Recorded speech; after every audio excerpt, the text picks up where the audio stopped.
Just outside Parker, Arizona, beyond the kidney-shattering potholes and the giant P emblazoned on the side of an otherwise nondescript mountain, I received a gift.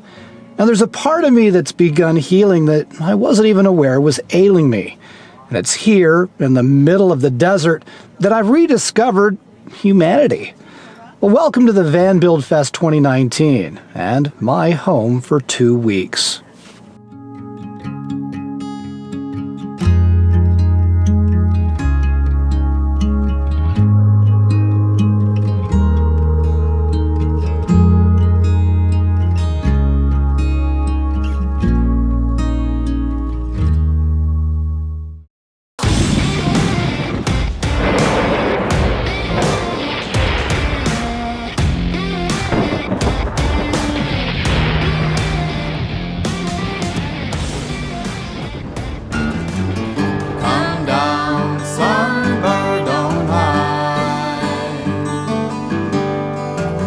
Behind dark feathers lie your crystal eyes, and I want to see your smile.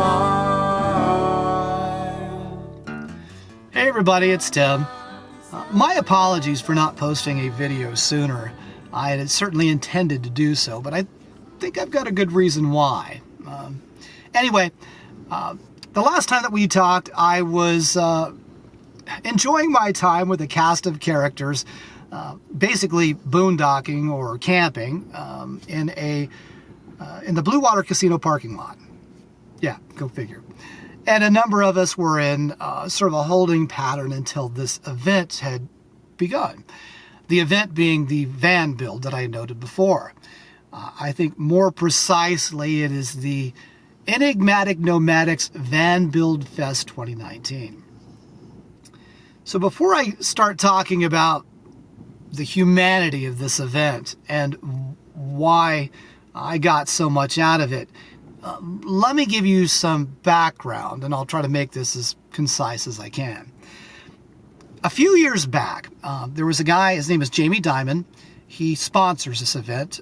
He has a YouTube channel called Enigmatic Nomadics and an accompanying website called Enigmatic Nomadics. Now, Jamie had been a long-term advocate for those who live this lifestyle, whether it's part-time, full-time, whether they're adventurers or any number of people who live this nomadic lifestyle as a matter of circumstance, right? So he's no stranger in this scene. And Jamie had found himself in this sort of litany of unfortunate circumstances himself in a very short period of time. And I think it was like within the period of a week, Jamie had lost his wife, blown up his motorcycle, broke his arm, and the engine in his van/home had also blown up. And so what Jamie had done was reach out via a GoFundMe campaign, as I recall. And he had asked people in the community that if they were in the position to be able to help him, if they could help. And it was this, I think within 3 hours, he raised the money that he needed to get this van engine replaced. And I think ultimately his motorcycle engine was fixed too. But anyway, Jamie had pledged to pay it forward, to make this right, to somehow be able to help individuals who might be in a similar position. And so what he had done in short term is gone out to the middle of the desert and said, you know, hey, if you need a solar install on your van and you're in the position to come out here and meet me, I'll help you. And he did. And this has become, at least seemingly anyway, a yearly event. It's also become somewhat of a pilgrimage for people who do this, who travel like this. And it was sort of a pilgrimage for me, and that's why I'm here. So in year 4, here we are, and it's gone way beyond just solar. There are countless volunteers who are out here. There is a formality to this event. There's even an FM radio station that they use for not just playing music, but also for making announcements. And you've got a stage with regular entertainment. You've got a first aid tent. And you also have designated disciplines for anything ranging from people who need welding done to composting toilets to solar. I was on solar team 4, and I think there might have been as many as 8 different solar teams. You've got roof fan installs that go on here, general carpentry to satisfy anything from building beds to cabinetry to shelves, you name it. And there's also a sewing team for those people who might need cushions or curtains or whatever, right? So it's a pretty big deal. And in addition to that, you also have vendors / distributors here. You've got a solar distributor who was here selling solar panels for about 30 cents a watt. And if you know anything about solar, you generally pay about $1 a watt. So 30 cents a watt is pretty remarkable. And they were, I think, Santan Solar out of Gilbert, Arizona. So good stuff too. We've enjoyed. Yeah, that's what we did. We enjoyed. We've enjoyed installing their products because they do work quite well and they were a pleasure to deal with. We also had a battery distributor out here as well. So there was no shortage of people that were looking for sealed and AGM batteries. So it was nice to have them on site too. Now here is Jamie in his natural habitat, handing out solar-related inventory to this rather strikingly young and handsome, albeit dusty individual. But anyway, that is sort of the background. Now, I think only like 30 people showed up needing assistance in that first year. I think last year it was probably closer to 350. I do not know the total number of people and who were seeking assistance this year, who had, received the assistance they were looking for. I think the last time, I think Jamie had mentioned that out of all of those people who had registered for this event, 80% of those people who had registered, many of which were people seeking assistance, had also volunteered.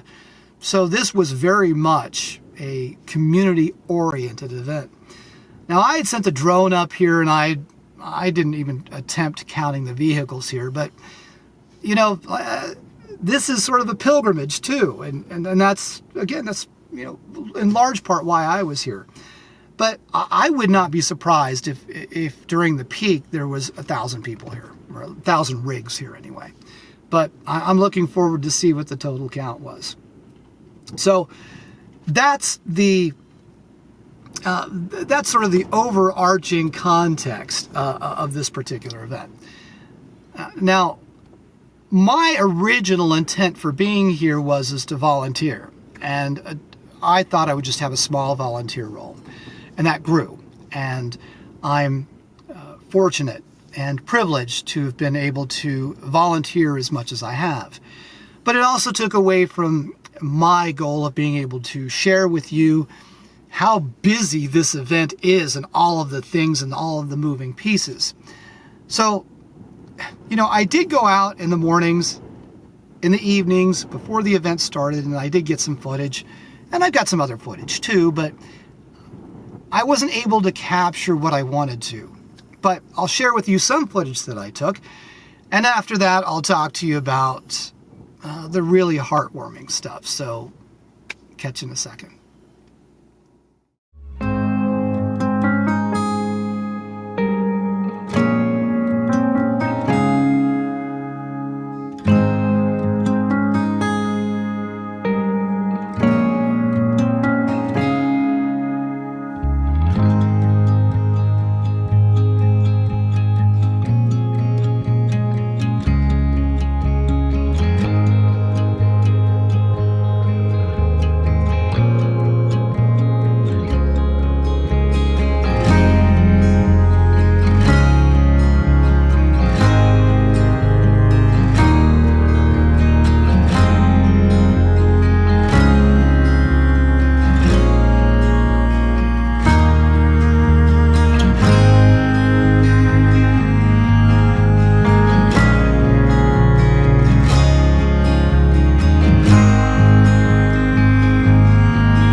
So I hope that context helps you a little bit sort of understand what this is, right?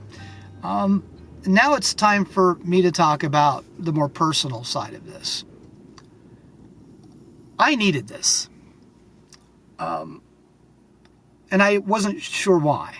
I'm 55 years old, and as I get older, I think I become more cynical. And I also don't see the beauty that I need to see. And so part of this road trip for me was being able to take a camera and try to become a more adept at being able to show you the beauty. And in turn, I've got to pay attention to it myself.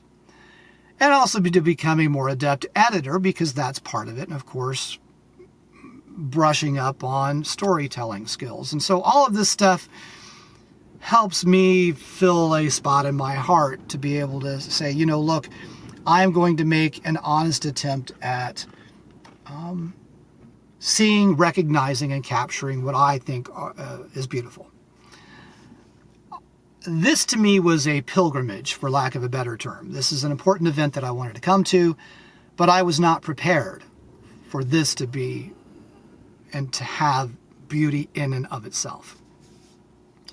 Now, part of that beauty was, can you hear him? Sorry. Beautiful snoring? Not so much. Part of that beauty was my team. I am part of a team that is just remarkable. Very bright individuals, giving, and generous, hardworking, dedicated, funny, and it's just good. I don't know what to say. It's good for the heart. Couple of introductions. So this is Kenny on the left, and Bill, our team leader, he's on the right. This is Tracy. Now, Tracy had originally come to us as a customer who had needed a solar install. So she showed up, and she had originally as part of the sewing team, she had volunteered to be part of our solar team in an administrative capacity, right? She is also a remarkable chef. And what we would do on a pretty regular basis is we would just bring her stuff, you know, and it would look like stuff that didn't go together, but she would find a way to make it work. And so we enjoyed these blissful meals on a daily basis. And it was remarkable. And I thank her for that. We also had the other Bill.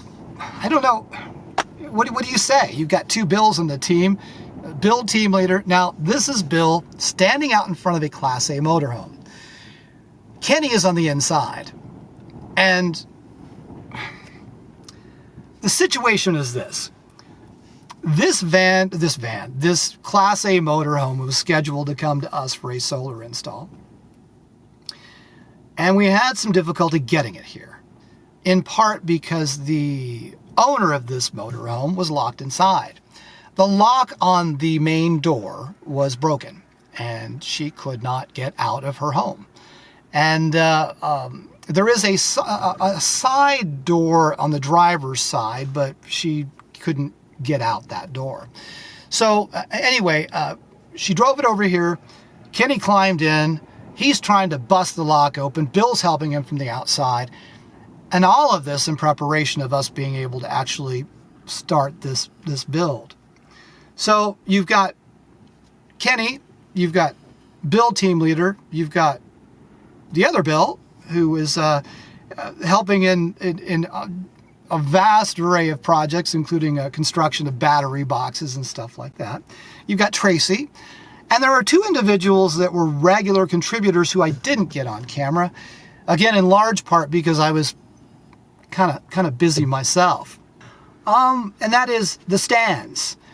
We had two Bills, a Ken, a Tim, and I don't even know my own name, and two Stans. Well, Stanley and Stan.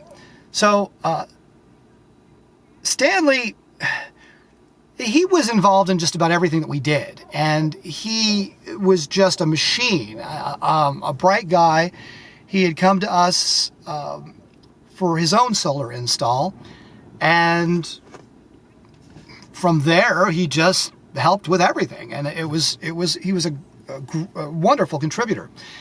And then we had Stan, who was Surgeon Stan. He came to us and said, I just want to help. You know, throw me into the mix. I'll do whatever I can. I don't know this stuff, but I can figure it out. And he did. And so we gave him a number of different projects, and it wasn't until the very last day that he was like, we asked him what he did. He goes, oh, I'm a surgeon. We were... He only came here to help. That was his thing. He just wanted to help people. And I think that that's sort of thematic of... There's a hound barking. I don't know if you can hear him. That was sort of thematic of our experience here. But there's one overarching story, I think, of all of this that didn't involve the team, our team anyway. And it was based around a young woman named Cece. Now, Cece had come here early, had arrived. She brought her van. She had purchased a bunch of solar stuff that she needed installed that was en route to the local mail facility. And she exited her van to go talk to individuals to see how all this stuff was working. And her van caught on fire. Burnt to the ground. She lost everything. This was her home. She lost her clothes, her ID, everything. And, in consultation with Jamie had convinced her into considering anyway doing a GoFundMe campaign for herself based off of his own sort of, experience with it. And she agreed reluctantly, but she agreed. And as a result, the community almost doubled what they were asking for to get her going again. And that translated into a team of mechanics sourcing a van for her, a carpentry team who had built the subflooring, a group of coach builders who had helped her build out the interior of the van, and of course the solar team who had installed the solar. And she had enough money left over to buy clothes and the other necessities to get her going again. And, you figure if this was going to happen to her, it's the right place to be, right? If you're going to have a tragedy like that, what better place? And again, that was thematic of this, the humanity here. And for me, I needed to be reminded of that. I needed to be reminded that, all of this sort of divisiveness that we go through and people trying to divide us, that there's another side of that. And there still are people that are coming together for the right reasons to do the right thing and to help one another, if for nothing else other than smiles and hugs and sometimes tear and joy. And it's just remarkable. So, while this is formally a van build gathering, it's been way more than that. And I know that you've got, if you're into this lifestyle, you're probably following a number of different videos regarding the Van Build Fest. I hope you see the humanity here too. And I know that it's not perfect. I know that they're still trying to make this better and better all the time. But I assure you that all of this is for the right reasons. And it's helping the people that need it. And I feel like it's going to be part of my life, and I'm going to need to come back. So, I think that's it for now. Long video, I know, but anyway, be well. I am Tim. I am untethered. Everybody is happy and healthy, and we'll get back on a regular video publishing schedule here shortly. So, and Of course, you know what comes next. Bye now. I